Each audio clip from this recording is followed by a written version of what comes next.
नमस्कार साथियों, आप सभी का हमारे ऑनलाइन यूट्यूब चैनल पर हार्दिक स्वागत है।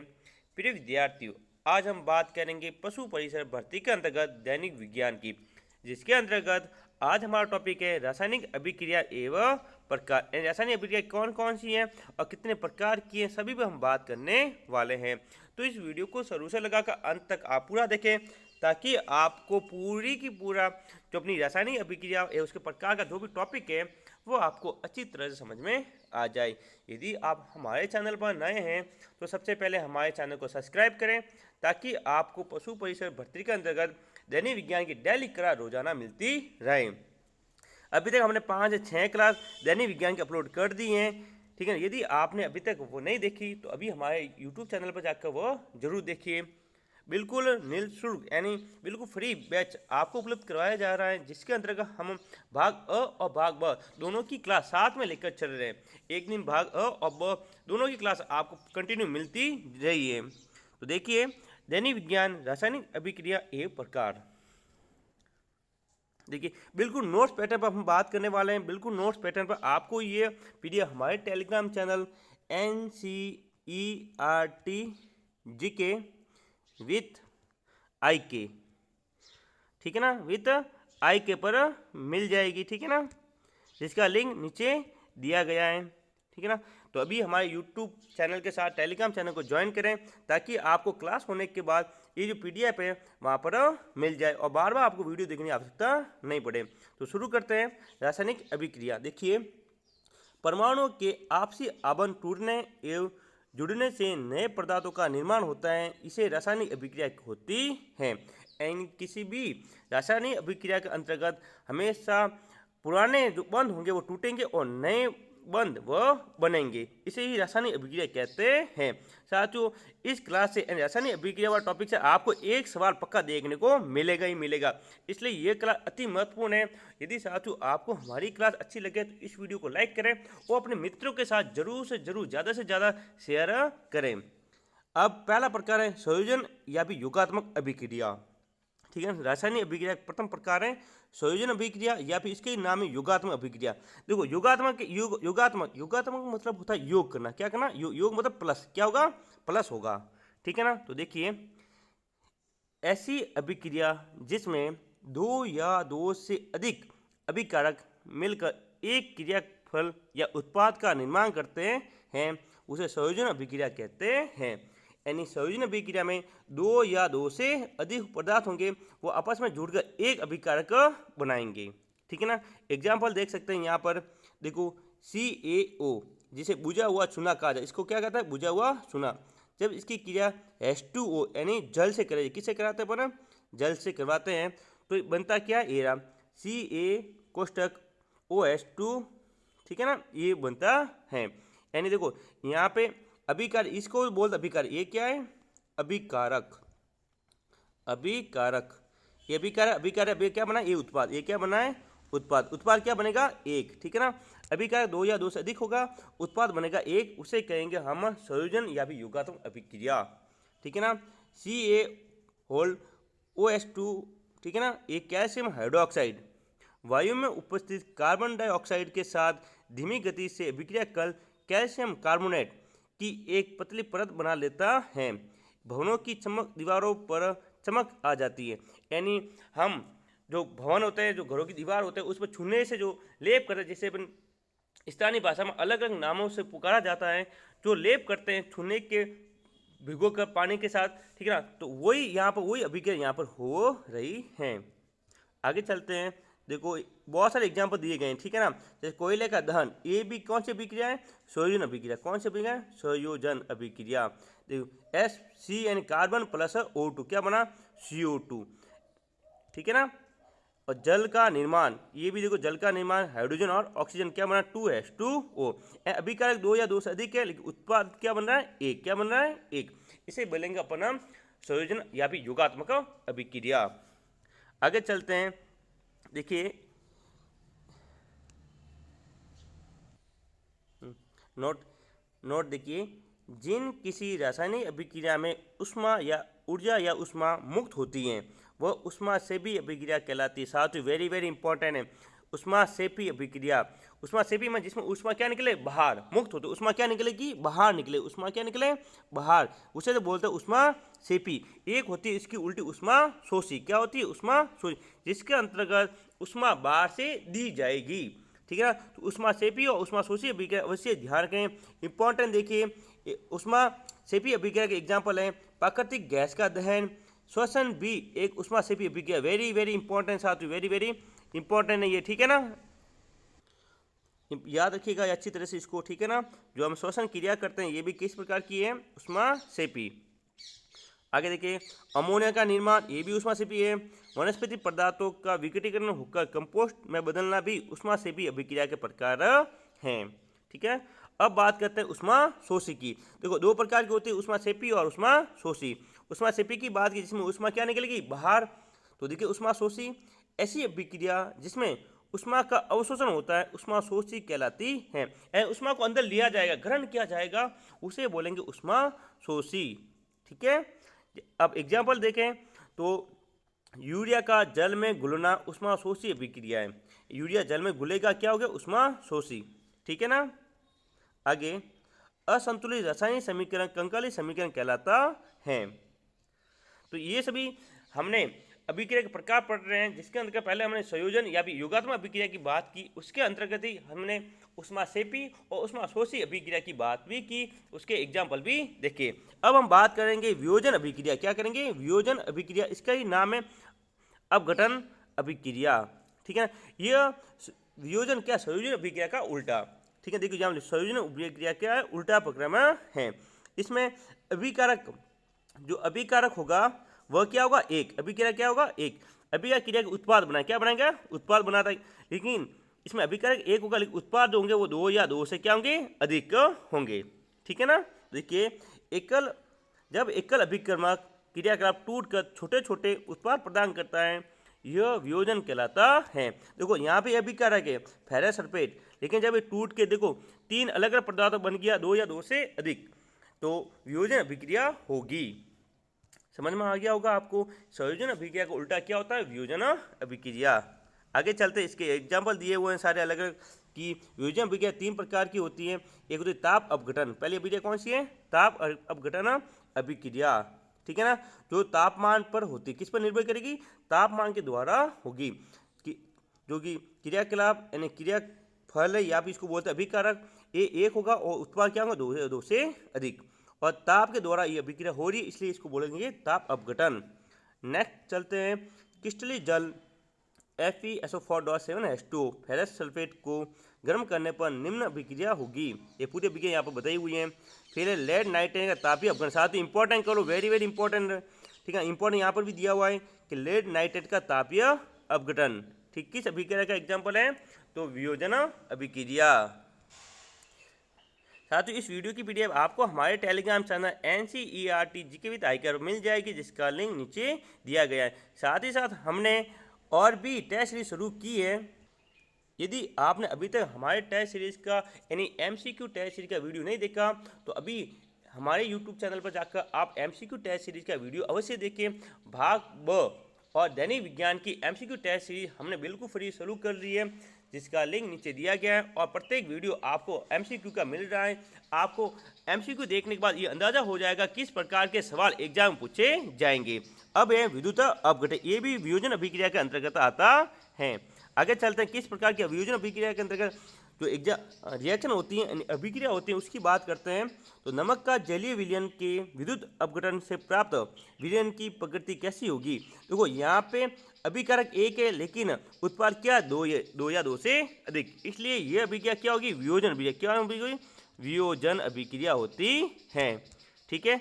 आगे चलते हैं, प्रकाश अपघटन। प्रकाश की उपस्थिति में होने वाली अभिक्रिया क्या कहलाएगी, प्रकाश सूर्य का प्रकाश अपघटन, ये भी वियोजन अभिक्रिया का एग्जाम्पल है। ठीक है। सबसे अति वेरी मोस्ट, देखो वेरी मोस्ट यहाँ दिया हुआ, very very important, silver bromide का उपयोग श्याम श्वेत फोटोग्राफी में किया जाता है। ठीक है साथियों, तो ये याद रखिएगा। ठीक है ना, इंपॉर्टेंट ये सिल्वर ब्रोमाइड। आगे देखिए, हाँ नोट में दिया हुआ है, वियोजन अभिक्रिया में अभिकारक को तोड़ने के लिए ऊर्जा, विद्युत ऊर्जा, ऊष्मा, सूर्य प्रकाश की आवश्यकता होती है।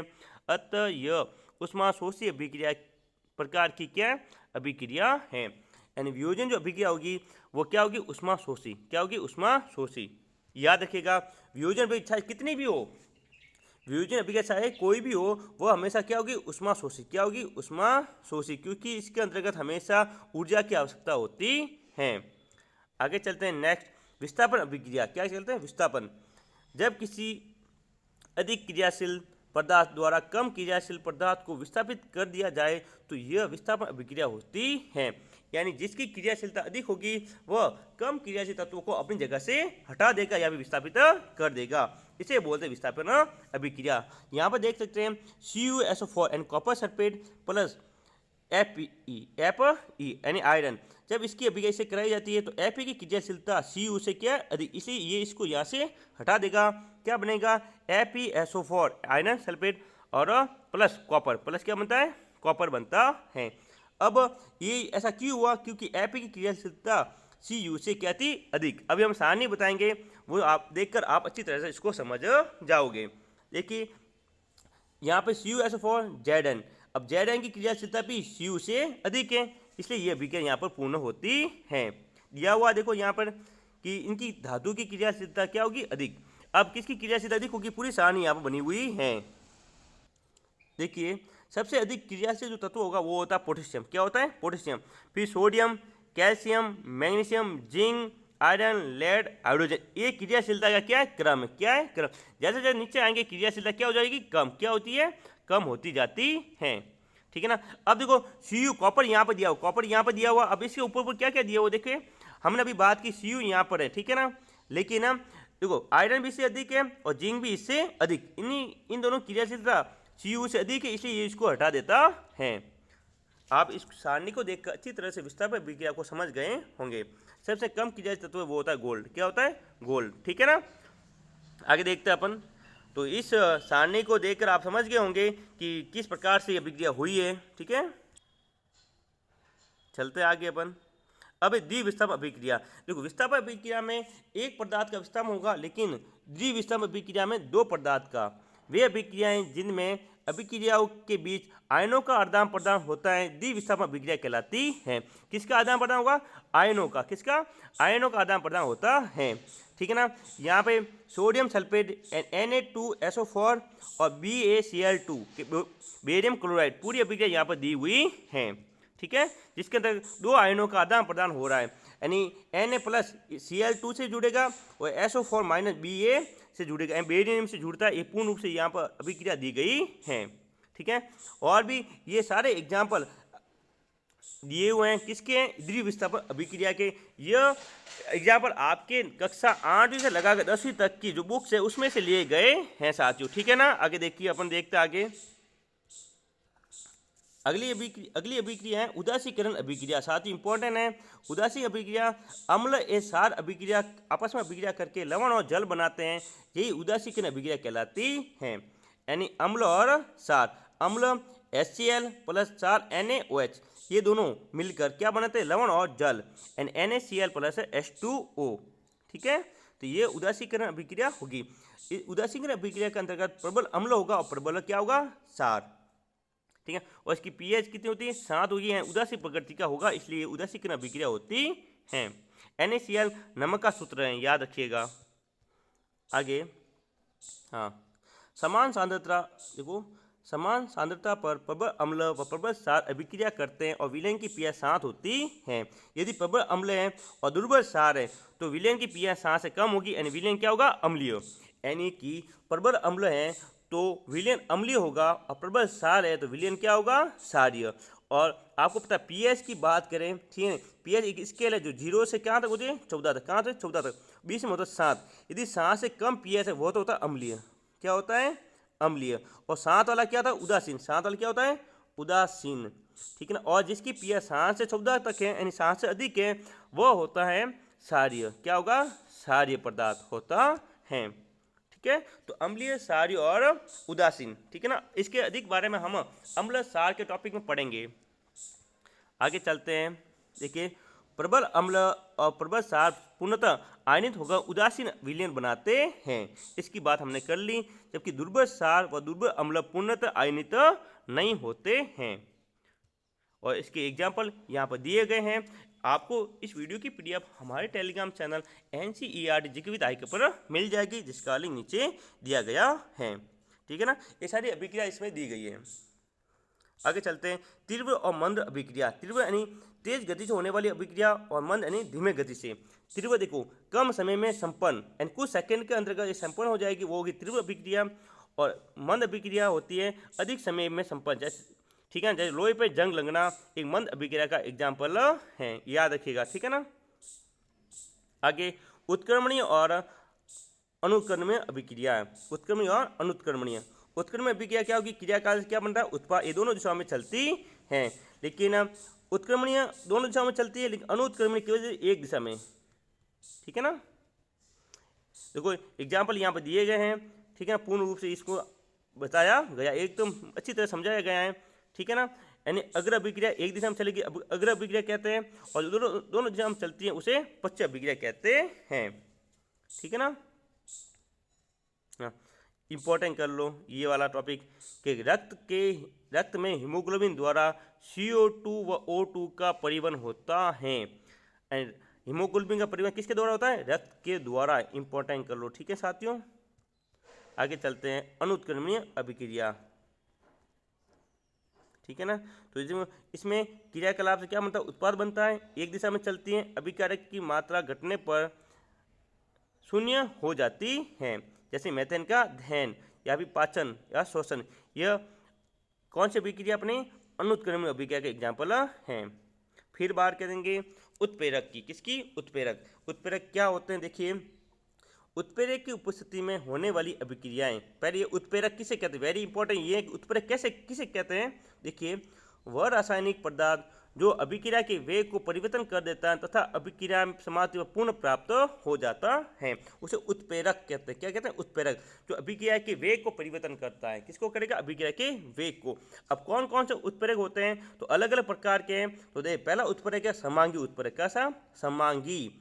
अभिकारक उत्प्रेरक उत्पाद तीनों की भौतिक अवस्था क्या हो, समान, उसे बोलेंगे समांगी उत्प्रेरक।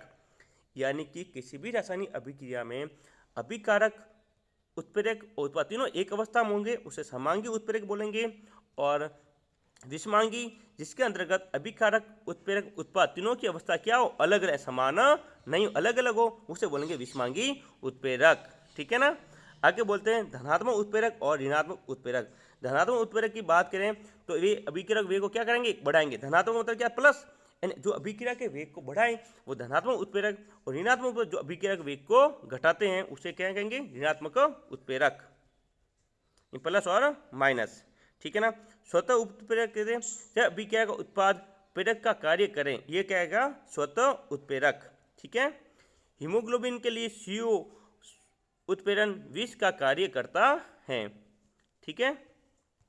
हाँ, लास्ट है अपनी इंपॉर्टेंट अभिक्रिया उपचयन और अपचयन अभिक्रिया। देखो उपचयन अभिक्रिया को ऑक्सीकरण अभिक्रिया कहा जाता है, और एक होती है अपचयन अभिक्रिया। अब होता क्या, मुख्य रूप से ये सारणी आप समझ लो, पूरी अभिक्रिया समझ में आ जाएगी। तो देखिए पहले, हाँ, उपचयन के अंदर यानी ऑक्सीकरण के अंतर्गत तत्व या पदार्थ ऑक्सीजन क्या होगा, जुड़ेगा। ऑक्सीजन क्या होगा, जुड़े, O2+ होगा, O2+। अपचयन में तत्व या पदार्थ ऑक्सीजन का हटना, ऑक्सीजन क्या निकलेगा, बाहर, माइनस होगा। पदार्थ में H का घटना, H मतलब हाइड्रोजन, यानी H क्या होगा, माइनस, पदार्थ में हाइड्रोजन का जुड़ना, H होगा प्लस। विद्युत धनी तत्व का हटना, विद्युत धनी तत्व का जुड़ना, विद्युत ऋणी तत्व का जुड़ना और विद्युत ऋणी तत्व का हटना। यानी कि आप एक याद करो, उत्प्रेरक यानी उपचय आपको याद है, तो अपचय क्या होगा, उसका उल्टा होता है। ठीक है ना। ये पदार्थ द्वारा इलेक्ट्रॉन त्याग होता है, ये पदार्थ इलेक्ट्रॉन क्या करता है, ग्रहण करता है। तो पूर्ण रूप से सारणी आप समझ गए होंगे। ठीक है साथियों। देखो इस सारणी से आपको सत्य और असत्य कथन पूछे जा सकते हैं कि ऑक्सीकरण अभिक्रिया के संदर्भ में या फिर अपचयन अभिक्रिया के संदर्भ में निम्न में से कौन सा कथन सत्य है या फिर नहीं है। तो ये पॉइंट आपकी इस सवाल को हल करने में मददगार साबित होंगे। ठीक है। तो देख सकते हैं आप, इसका स्क्रीनशॉट ले सकते हैं। यदि साथियों आपको हमारा वीडियो अच्छा लगे तो हमारे चैनल को सब्सक्राइब करें और इस वीडियो को ज़्यादा से ज़्यादा लाइक करें और शेयर जरूर करें। मिलेंगे हम अगले वीडियो में एक दैनिक विज्ञान के एक नए टॉपिक के साथ। तब तक के लिए जय हिंद, जय भारत।